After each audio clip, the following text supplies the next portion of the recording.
Chief justice का नस्ला tower की ज़मीन बेचकर अलॉटीज़ को मुआवजे की अदायगी का हुक्म। चीफ जस्टिस पाकिस्तान काजी फायज़ ईसा की सरबराही में सुप्रीम कोर्ट कराची रजिस्ट्री में नस्ला टावर के मुतासरीन को मुआवजा अदायगी से मुतल्लिक केस की समाअत हुई, जिस दौरान मुतासरीन के वकील ने दलाइल देते हुए कहा कि नस्ला टावर के बिल्डर का इंतकाल हो चुका और ताहाल मुआवजा नहीं मिला। अदालत ने 44 मुतासरीन को मुआवजा अदायगी का हुक्म दिया था। इस पर अदालत ने कहा कि नस्ला टावर के मुतासरीन मलकियत के दस्तावेजी शवाहिद के साथ ऑफिशियल असाइनी से रब्ता करें।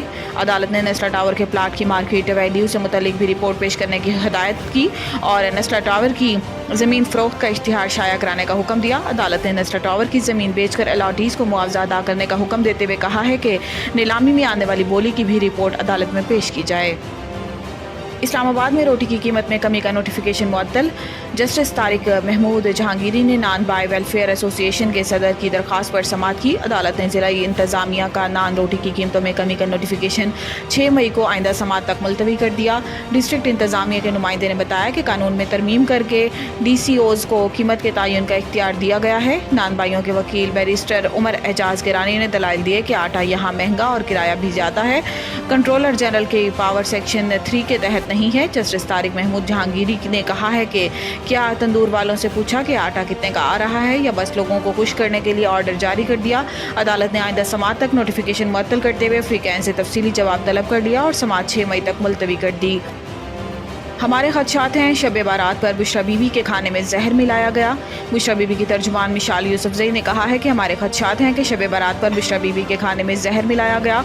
हमें पता चला शब बारात पर बुशरा बीबी के इफ्तार के खाने में टॉयलेट क्लीनर के 2-3 कतरे मिलाए गए। इस खाने के बाद से बुशरा बीबी की सेहत ख़राब हुई और रोज़ बिगड़ती जा रही है। इन्होंने कहा है कि गिरफ्तारी से पहले बुशरा बीबी को ब्लड प्रेशर और शुगर समेत कोई मसला नहीं था। गिरफ्तारी के बाद से इनकी सेहत ख़राब है, कुछ ना कुछ तो ज़रूर हुआ है। अदालत 3 हफ्तों से कह रही थी कि बुशरा बीबी के मेडिकल टेस्ट कराए जाएं। मेडिकल टेस्ट इस वक्त क्यों नहीं हुए? कौन था जो मेडिकल टेस्ट में रुकावट डाल रहा था? इनका कहना था कि बेनज़ीर भुट्टो या मरियम नवाज़ की बात होती तो वो सियासी शख्सियात हैं। बुशरा बीबी सियासी शख्सियत नहीं, घरेलू खातून है। इनको इसलिए निशाना बनाया गया कि वो बानी PTI की अहलिया हैं। वज़ीर आला बनने के लिए खुद को साबित करना पड़ा, आग के दरिया से गुजर कर पहुंची हूँ। वज़ीर आला पंजाब मरियम नवाज शरीफ ने पुलिस ट्रेनिंग कॉलेज शोहू में लेडी कांस्टेबल की पासिंग आउट परेड की तकरीब से खिताब करते हुए कहा है कि पास आउट परेड में शामिल लेडी पुलिस बहुत अलर्ट है। खुशी है कि पाकिस्तान के पास इतना ज़्यादा टैलेंट है। IG पंजाब को हदायत की है कि 7000 ख़वातीन पुलिस एहलकार कम है, इनकी तादाद में इजाफा किया जाए। वक्त आएगा जब लेडी पुलिस की तादाद 50% से तजावुज़ कर जाएगी।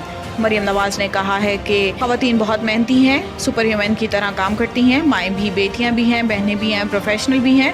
जितनी मेहनत से ख़वातीन काम करती हैं कोई सोच भी नहीं सकता। खुशी हुई कि इस दफ़ा पुलिस सोर्ड ऑफ ऑनर एक नौजवान खातून को दी। इनका कहना था कि पहली बार पुलिस यूनिफॉर्म पहना तो एहसास हुआ पुलिस की नौकरी या CM का हलफ हो बहुत ही जिम्मेदारी का काम है। मेरा दिल में इंतकाम का जज्बा नहीं होता, जालिम को सज़ा देते हुए भी तकलीफ़ होती है।